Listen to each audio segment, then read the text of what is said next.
Rossi versus Marquez, Nadal versus Federer, Senna versus Prost. Sport is frequently elevated by rivalries that grab the attention of its viewers, permanently imprinting each in the minds of fans. While many TT critics consider Mike Hailwood and Giacomo Agostini's great sporting rivalry to be the best, one could argue that another TT rivalry elevated its protagonist in ways that presumably remain unrivaled today. Some TT fans refer to Fogarty and Steve Hislop's great rivalry as the Isle of Man's Senna-Prost moment. In fact, at times, the two Britons got along better than Formula One legends Ayrton Senna and Alain Prost. They had two very different personalities. To an almost maniacal degree, Fogarty was always determined to win. Hislop was more reserved and blew hot and cold. One day, he was a motorcycle visionary. The next, he didn't seem affected. Welcome TT fans to another episode of MotoGP Reverse. Please consider subscribing to our channel to stay updated on more inside stories like the one today. And don't forget to hit that like button. Hislop, who died in a helicopter crash in 2003, won his first TT in 1987, while Fogarty won his first in 1989. The following year, they were riding Honda Britain's RC30 Superbike together. Two men on a mission, each determined to beat his teammate, because beating your teammate is the most important thing in racing. Fogarty admits to being a bit obnoxious that June, despite the fact that he never actually spoke to Hislop. He remains of the opinion that Hislop was always fine with him, but Hislop didn't seem so convinced, portraying Carl as just an obnoxious little bugger in his autobiography.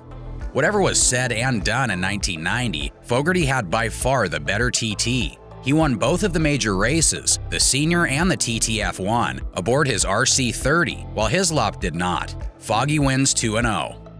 Despite what happened next, both riders were considering quitting the TT at the time because Fogarty wanted to focus on World Superbikes and Hislop wanted to become a full-time 250cc Grand Prix rider. They were lined up at the top of Glen Crutchery Road the following June aboard the last full factory Hondas to race at the TT. Two hand-built RVF 750 TTF1 bikes weighing 30 kilos less and producing 20 horsepower more than the RC30. Still, it wasn't the ideal package for Fogarty, who already had other obligations. In January, I spoke with Honda at the Alexandra Palace Racing Show. Honda wanted to win everything that year because it was Yamaha's 30th anniversary at the TT, so they sent over two RVF 750s from Japan. I agreed to race only in the Formula One TT because I had to fly to the World Superbike round in the United States the following weekend. The first race, the Formula One TT, was a true clash of titans, and the racing began before they even arrived on the island. To outwit each other, Fogarty and Hislop occasionally changed their starting numbers. Hislop had started ahead of Fogarty in 1990 and despised the feeling of being pursued, so for 1991 he quietly changed from 6 to 11, starting 30 seconds behind him instead of 20 seconds ahead. It had an impact on Fogarty, he admits. It was a reversal of roles. At the 1990 TT, I got inside Steve's head, but in 1991, it was the other way around. It didn't help that I was sharing my RVF with Joey Dunlop, who was riding it in the Senior TT, so I didn't get much riding practice. The RVF 750 was definitely quick. In fact, Hislop was concerned that it was too fast for the TT course and expressed his concerns to journalists.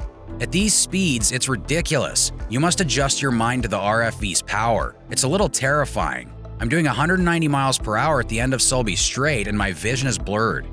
Honda was so concerned that their riders would push too hard around the punishing course that they called a meeting with Fogarty, Hislop, HRC boss Yoichi Oguma, and team manager Neil Tuxworth, who warned them not to push too hard. Perhaps it was just a last-ditch effort to soften their riders' resolve, but there could only be one outcome. We came out of there shrugging our shoulders. What could we do because we both wanted to win? I believe they realized they were squandering their time. By the end of practice week, Hislop was the fastest, and as the F1 race approached, I began to doubt myself, which was something I never did before. Anyway, my race was over almost immediately. The bike completely died on the first lap, just before Ballacrane. It started up again, but it did the same thing. After that, we discovered we had a loose kill switch wire. When Steve came by, I started chasing him. We fought for a half lap, and I got back in front of him on the road, but I was still late.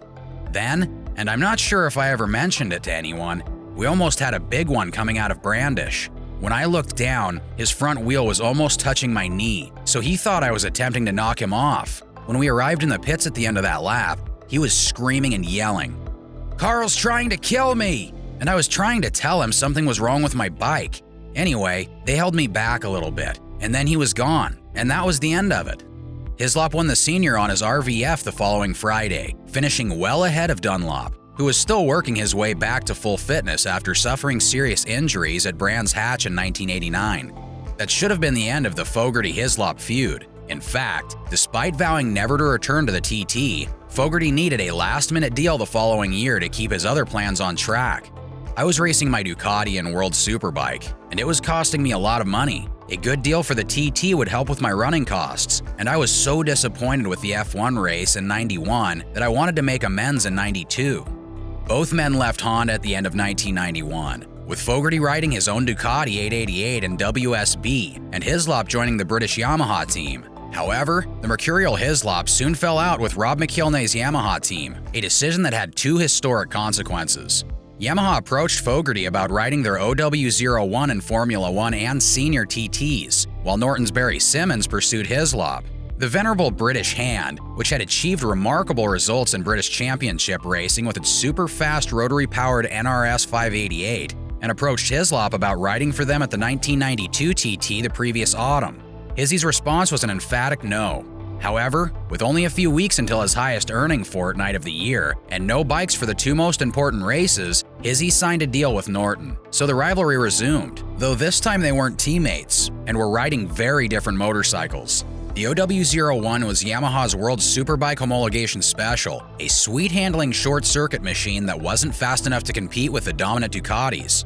Built around a rotary engine developed for BSA in the 1970s, Norton engineer Brian Crichton transformed it into a wild racetrack weapon. Once again, the racing began before Fogarty and Hislop arrived on the island. We had another conversation about numbers. I don't want to be near you, I told Steve, and he said he didn't want to be near me either. So he chose number 19. That's a long way back, I thought, and I was quite pleased. He said he wanted to get away from it all, but I was afraid he'd run into it all at some point. Both had difficult practice weeks. Hislop was alarmed by the rotary's fragility, while Fogarty couldn't get his own OW01 to handle. Norton had destroyed 5 engines during the Northwest 200 in Ireland the week before the TT. The Norton engineers solved the engine reliability problem by spark-eroding extra oil holes in the crankshaft, but other concerns remained. Throughout practice, the Norton team struggled with fueling. If they ran the engine too lean, it would overheat and seize, but if they went too rich, the bike wouldn't even last 2 laps between stops. Hislop was the fastest on the first day of practice, but could the bike last 6 laps? It appeared unlikely. Meanwhile, Fogarty eventually fixed his handling issues and set a number of super fast laps on the final day of practice, cementing his position as the favorite for the 2 big races. He took off like a man possessed the next day, gaining 10 seconds per lap on his pursuers in the early stages of the Formula 1 TT. But not everything was fine. I was leading by a country mile when I went into the bungalow on the 5th lap and went down the gearbox, which made this horrible noise. The gearbox had failed. I was completely devastated. If I could go back in time and fix just one race, it would be the 1992 F1 TT, not the 1993 British GP, when he missed the 500cc podium after running out of fuel on the final lap, or the crash at Phillip Island in 2000, which ended his career. Philip Macallan won the race on an RC30, after a lengthy pit stop during which the mechanics removed his front mudguard to improve engine cooling. Hislop finished 12 seconds down. Teammate Robert Dunlop had already stopped with a seized engine, and Hislop had other dramas to contend with. The Norton's lack of engine braking dragged him into corners, causing him to run wide far too often. He also complained about the bumps yanking him out of his seat and the wind threatening to blow him away. 6 days later, the pair lined up once more. The morning of the senior race was cooler than the previous Saturday, which was good news for the hot-running rotary. Norton had made additional modifications to Hislop's bike, which had given him several terrifying moments during the F1 race. So the race began, a 6-lap duel that would go down in TT history. The 1992 Senior TT has frequently been voted the greatest race of all time by fans, and Fogarty readily agrees. I had a feeling something was going to happen. I was very confident after the Formula 1 race that I would win, but the Norton was a lot faster through the speed traps, and I knew Steve was so fast when his head was right and everything was perfect. I lowered my head, and the first timing point read P1 + 0, Macallan. I reasoned. Had to be brave through the fast first section. When I arrived at Ramsey, it was P1 plus 1. I figured I'd get away from him on the mountain. Then I go through the start-finish sequence, and it says P1 plus 1. I thought to myself, f***ing hell, who is that? It's not McCallan. Then I realized that it was that f***ing Norton. I was still first, plus nothing, when I arrived for my first pit stop. When my crew confirmed it was Hislop, I exclaimed, "F***ing hellfire!" Despite never seeing each other, the pair swapped the lead at least half a dozen times during the 6 laps. On lap 3, Fogarty was still ahead, but Hislop had a slight lead by lap 4, and Fogarty would soon run into trouble. I was hanging in there, pushing really hard, but the bike was falling apart around me. None of the clocks worked. The temperature gauge was missing, the screen was cracked, and the steering damper had shifted slightly, and there was brake fluid and oil on the inside of the screen. Nonetheless, Fogarty's second pit stop was quick enough to put him back in first place. He was 3 seconds ahead by lap 5 at Ballycrane. As a result, Hislop dug deeper than ever before, recounting the events of that day in his autobiography. I was riding the bike beyond its limits. I was totally out of control at 180 miles per hour. At that speed, instinct takes over, and for the first time in my life, I began to wonder if victory was more important than living. But that was quickly forgotten, and I returned to my work. Fogarty was 5.4 seconds down at the start of the final lap, but he too refused to wave the white flag despite things getting worse. The exhaust failed on lap 5 at Ramsey. The thing made a terrible noise. I couldn't wait to get off the thing. I had a bad headache, so I reasoned that the faster I went, the sooner I'd get off it. On the final lap, I gained 4 or 5 seconds, and when I crossed the finish line, it was announced that I had broken the lap record. Then we started counting down the minutes until Steve arrived. 10, 9, 8. I was looking at Rob Mack, wondering if we could really do it. The commentator said, "Here's Hislop." We were 4 seconds late. It was truly an incredible race. Hislop, in his opinion, had accomplished the impossible. His victory undoubtedly made history. Norton hadn't won a TT since the early 1970s, and their last senior victory came in 1961 with a young Mike Hailwood. The Norton crew partied late into the night with a roadie for Meatloaf who was performing on the island, playing songs on the hotel piano. Because the team had so little money, the roadie purchased the drinks, a crate of champagne.